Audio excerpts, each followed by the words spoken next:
Everyone, आज हम लोग कॉची रेसिड्यू थ्योरम का एक और एप्लीकेशन पढ़ेंगे कि कैसे रियल डेफिनिट इंटीग्रल को हम कॉची रेसिड्यू थ्योरम की हेल्प से सॉल्व कर सकते हैं। यहाँ पे जो इंटीग्रल है वो दिया हुआ है integration under the limit minus infinite to plus infinite f x upon capital F x d x, where f x and capital F x are polynomial in x, जहाँ पे कैपिटल एफ एक्स और small f x दोनों ही x की polynomial है।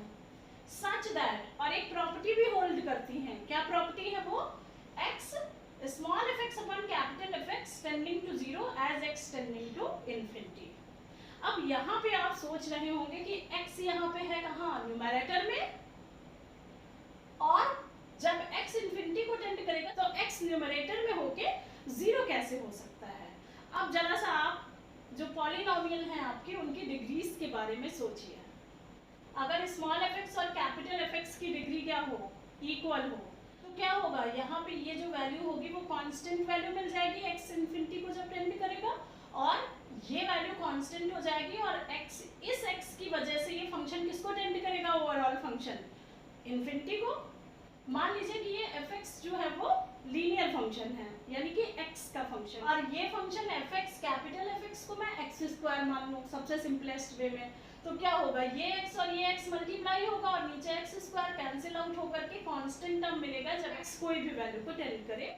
अगर मैं capital fx की जो डिग्री है वो स्मॉल fx से 2 डिग्री ज्यादा लेती हूँ, यानी कि ये x ही रहा और ये x क्यूब हो गया, तो ऊपर के टर्म में देखिए एक्स स्क्वायर रहेगा, नीचे एक्स क्यूब, कैंसिल आउट करेंगे, अपॉन में एक एक्स बचा, और अब अगर मैं एक्स को इन्फिनिटी रखती हूँ तो ये जो पूरी वैल्यू है वो किसको टेंड करेगी? जीरो को। तो ये इस तरह का हमारा फंक्शन है, इसका मतलब है जिसमें कैपिटल एफ एक्स की जो डिग्री है वो मिनिमम 2 डिग्री तो ज्यादा ही होगी स्मॉल एफ एक्स वाली पॉलिनोमियल से। आगे चलिए देखिए क्या कह रहा है। Capital F x has no zeros on the real axis.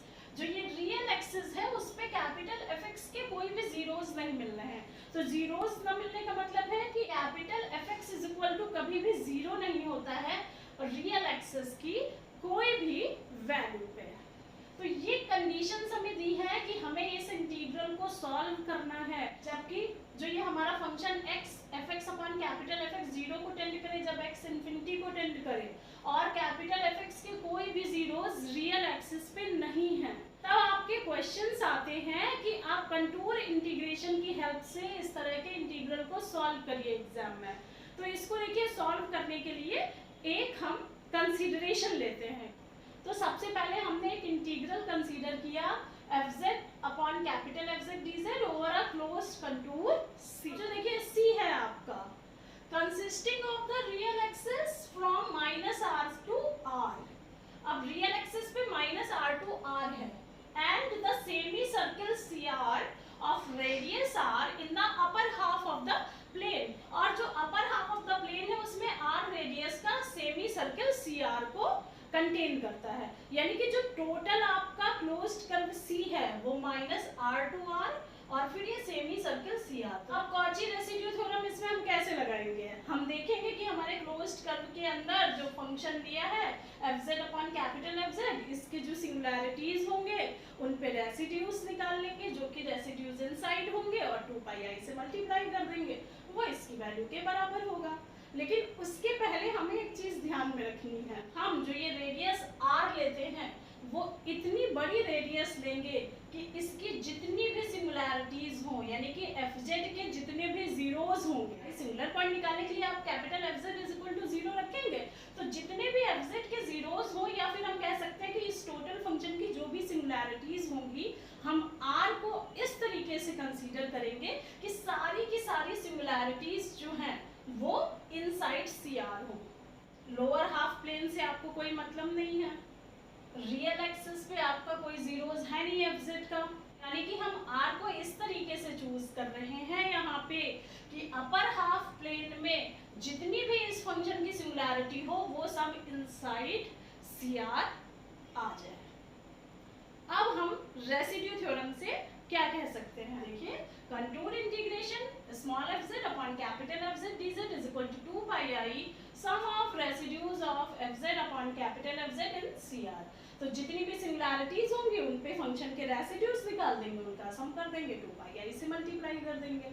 अब ये जो क्लोज्ड कर्व के अलॉन्ग इंटीग्रल है इसको हम ब्रेक करके कैसे लिख सकते हैं? सेमी सर्कल सी आर है उसके अलॉन्ग हमने इंटीग्रल निकाल लिया, फिर माइनस आर से प्लस आर के अलॉन्ग हमने इंटीग्रल ले लिया। आप ये कहेंगे कि यहाँ पे एफ जेड की जगह एफ एक्स रख दिया है, रियल एक्सिस पे z is equal to x ही तो होता है, z इज इक्वल टू क्या होता है x plus i y, y की वैल्यू रियल एक्सिस पे 0 होगी तो z is equal to x। अब बात करते हैं हम जो ये फर्स्ट इंटीग्रल है LHS साइड में, इसमें हमने क्या किया है, जो कि सी आर सेमी सर्किल है कैपिटल आर रेडियस का, तो हमने कैपिटल Z is equal to R e to the power i theta C R में मान लिया। सेमी सर्किल है तो थीटा रोटेट करेगा 0 टू पाई तक, ये लिमिट हो गई। तो इस इंटीग्रल को हमने लिखा इंटीग्रेशन में लिमिट 0 टू 2 पाई, z की जगह पे r e to the power i theta रख दिया, जो dz हो जाएगा वो r e to the power i theta d theta हो गया। इतना जो ये हमारा इंटीग्रल है, अगर मैं इसका मॉडुलस लेती हूँ तो देखिए क्या आएगा, e to the power i theta का जो मॉडुलस होता है वो 1 होता है, तो ये वैल्यू तो 1 हो गई। r जो है वो हम बहुत लार्ज ले रहे हैं, तो जब r हम बहुत लार्ज ले रहे हैं और इसकी भी मॉडुलस की वैल्यू 1 है, तो ये जो पूरी ओवरऑल वैल्यू है वो किस ऑर्डर की होगी approximately, r F R by capital F R, और r तो रियल नंबर है ही, आप देख रहे हैं। तो ये जो ऑर्डर बना वो कैसा बना, x F x upon capital F x, और जब x इन्फिनिटी को टेंड करता है तो ये पूरी वैल्यू 0 को टेंड करती है। अब r यहाँ पे हम बहुत लार्ज ले रहे हैं अप टू इन्फिनिटी तक, तो इसका मतलब है कि जो कि ये फंक्शन अगर r हम बहुत लार्ज लेंगे तो ये वैल्यू जो होगी वो 0 को टेंड करेगी, और ये जो वैल्यू है वो इस ऑर्डर की है तो ये वैल्यू भी 0 को टेंड करेगी। या जो इंटीग्रल है ये वाला, इसकी वैल्यू 0 को टेंड कर जाएगी। तो जो हमारी फर्स्ट इक्वेशन थी उसमें इसकी वैल्यू हमने 0 रख दी, और चूंकि r जो है वो हमने बहुत लार्ज लिया है, इन्फिनिटी को टेंड कराया है, तो जो ये इंटीग्रेशन की लिमिट हो जाएगी under minus infinite to plus infinite f x upon capital F x d x is equal to 2 pi i sum of residues of small f z upon capital F z in C R. तो इस फार्मूले का इस्तेमाल करके हम कोई भी question solve करेंगे जब भी हमारे पास रियल डेफिनिट इंटीग्रल होगा इस तरह का। एक क्वेश्चन की हेल्प से हम ये जो अपने कॉन्सेप्ट है उनको और क्लियर। हमारा जो क्वेश्चन है वो कह रहा है using contour integration prove that integration minus infinity to infinity dx upon 1 plus x square का whole square is equal to pi by 2, hence और अदरवाइज इवैल्यूएट दिस। जब कंटूर इंटीग्रेशन है तो हम लोग इसे कॉची रेसिड्यू थ्योरम से लगाएंगे। तो सबसे पहले हम क्या करेंगे कि ये जो फंक्शन है वो 1 अपॉन 1 प्लस एक्स स्क्वायर का होल स्क्वायर है, तो एफ जेड यहाँ पे हम कंसीडर कर लेंगे 1 अपॉन 1 प्लस एक्स की जगह पे बस जेड रख देना है आपको, तो 1 अपॉन 1 प्लस जेड स्क्वायर का होल स्क्वायर, ये हमारा एफ जेड इस तरीके से यहाँ से कंपेयर करके हम बना लेते हैं। और कॉची रेसिड्यू थ्योरम के लिए एक क्लोज्ड कर्व सी हमने माना और function f z d z उसी के अलॉन्ग इंटीग्रल मान लिया। तो consider the contour integral f z d z where f z is 1 upon 1 plus z square का whole square taken around the closed curve C consisting of the semicircle which is upper half of the large circle mod z is equal to r, यानी कि capital R radius के circle का upper half ये semi circle part है, and the part of real axis minus R to plus R, और real axis पे minus R से R, यानी कि माइनस आर टू आर और ये सी आर, इसको मिला करके कंप्लीट हमारा क्लोज्ड कर्व सी बन रहा है। ठीक है, अब हम यहाँ पे रेसिड्यू थ्योरम लगाएंगे। तो रेसिड्यू थ्योरम के लिए सबसे पहले जो हमारा फंक्शन है उसकी सिंगुलैरिटी निकाल लें। तो एफ जेड है, देखिए वो क्या है 1 अपॉन 1 प्लस जेड स्क्वायर का होल स्क्वायर।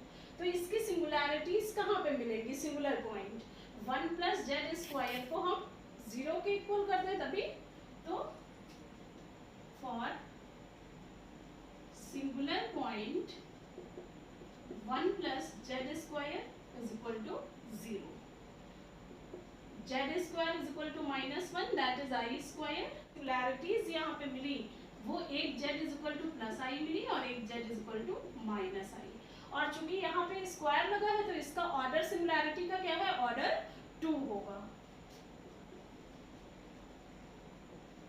माइनस आई तो लोअर हाफ में आएगा और जो प्लस आई है वो इनसाइड द आर हम इस तरीके का लेंगे कि वो इनसाइड सी आर हमारा रहे। तो ये हो गया हमारा इनसाइड सी और ये आउटसाइड सी। तो आउटसाइड सिंगुलैरिटी से हमें मतलब नहीं है, हम इनसाइड जो सिंगुलैरिटी है उस पे रेसिड्यू निकाल देंगे फंक्शन का। सेकंड ऑर्डर की सिंगुलैरिटी के लिए फॉर्मूला क्या था, residue at whole order m। तो ये होता था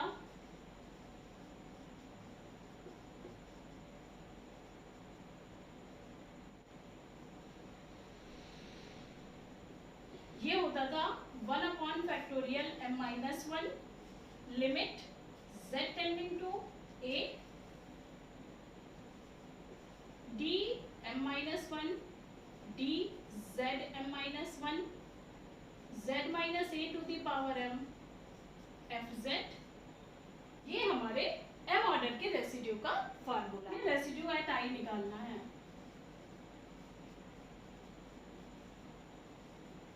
z is equal to i।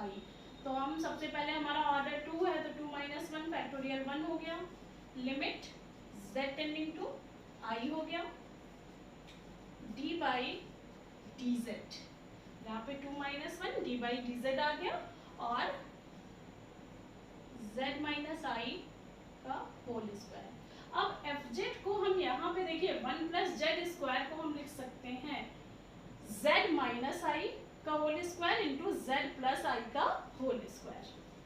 तो हमने इसे लिख दिया z माइनस आई का whole square z plus i का होल स्क्वायर और ये पूरा इससे कैंसिल आउट हो गया। हमारा जो residue z is equal to i पे था वो फार्मूले में रखने पे इतना आ गया था। पहले हम क्या करेंगे, z के रिस्पेक्ट में इसको एक बार डिफरेंशिएट करेंगे तो वैल्यू आ जाएगी -2 z प्लस आई का होल क्यूब। यहाँ पे i वैल्यू रख देंगे तो -2 2i का होल क्यूब।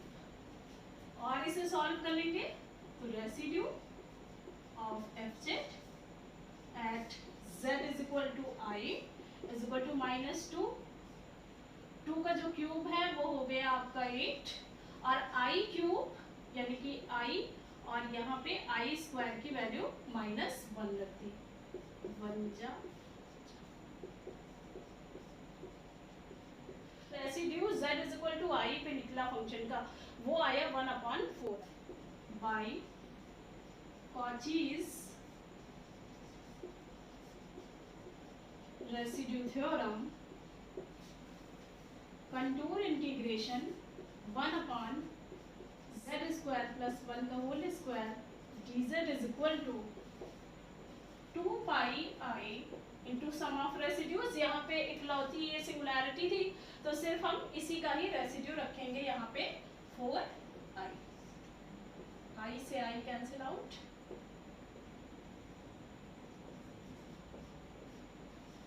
इस इंटीग्रल को हम दो पार्ट में ब्रेक कर देंगे, एक तो हमारा जो सेमी सर्किल था उसके अलोंग और एक real axis -r to r के अलोंग।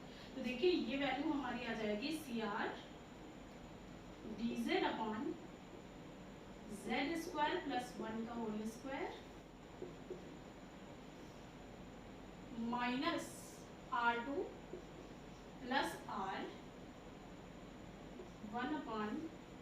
अब चूंकि रियल एक्सिस पे z is equal to x होगा तो हम यहाँ लिखेंगे x² प्लस 1 का होल स्क्वायर dx। ये हमारी value is equal to π/2। This is our equation number 1। इसको हमने दो पार्ट में ब्रेक कर लिया, सेमी सर्किल और रियल एक्सिस पे -r से r डिस्टेंस तक पे। अब हम इस पार्ट के बारे में बात करेंगे मेनली। जो CR था वो सेमी सर्किल था r रेडियस का, तो यहाँ पे इस पार्ट के लिए फॉर स्पेशली CR के लिए हम कंसीडर करेंगे z is equal to r e to the power i theta, और इससे अगर हम dz निकालना चाहें तो r e to the power i theta d theta हो जाएगा। अब सेमी सर्किल है तो थीटा कहाँ से कहाँ तक का, 0 से पाई वैरी करेगा।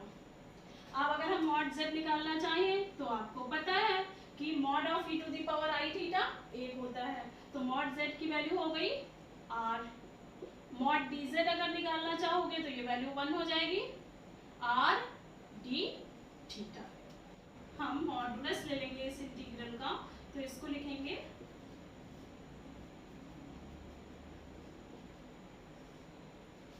अब देखिए इसमें हम मॉडुलस की इनइक्वालिटी लगाएं, तो CR की तो पहले लिमिट हम रख दें, क्या है 0 टू पाई। अब जो वैल्यू आएगी वो होगी ग्रेटर देन और equal to mod dz upon mod z square plus 1 का होल स्क्वायर। अब अच्छा एक और चीज आप देखिए जरा सा,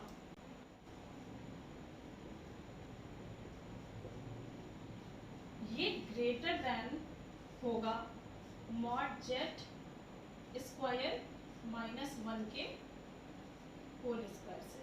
जाहिर सी बात है z स्क्वायर में प्लस 1 करके फिर उसके मॉड का स्क्वायर लिया जा रहा है, यहाँ पे मॉड z के स्क्वायर का माइनस 1 जो है उसका स्क्वायर, बस हम कंपेयर कर रहे हैं जस्ट। यहाँ पे ये कैसे आ गया ये बहुत मायने नहीं रखता है, हम बस देख रहे हैं कि क्या कंपैरिजन में ये ग्रेटर होगा, तो जाहिर सी बात है कि हमने z स्क्वायर में प्लस 1 किया है और यहाँ mod of z square minus 1 कर रहे हैं, तो ये वैल्यू ग्रेटर देन, और इक्वालिटी भी चलिए लगा दीजिए अगर z इज इक्वल टू 0 की कंडीशन आपने रख ली। अब अगर हम यही इनइक्वालिटी अपॉन में ले आए तो ये चीज़ क्या हो जाएगी 1 upon mod z square plus 1 का whole square is less than or equal to 1 upon mod z का whole square minus 1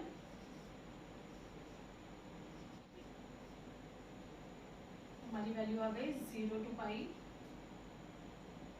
mod dz upon mod z square minus 1 का होल स्क्वायर। ये जो वैल्यू होगी इसको हमने इनइक्वालिटी के साथ इससे रिप्लेस कर दिया। मॉड ऑफ dz और मॉड ऑफ z की जो हमने वैल्यूज निकाली हैं वो यहाँ पे पुट कर देंगे।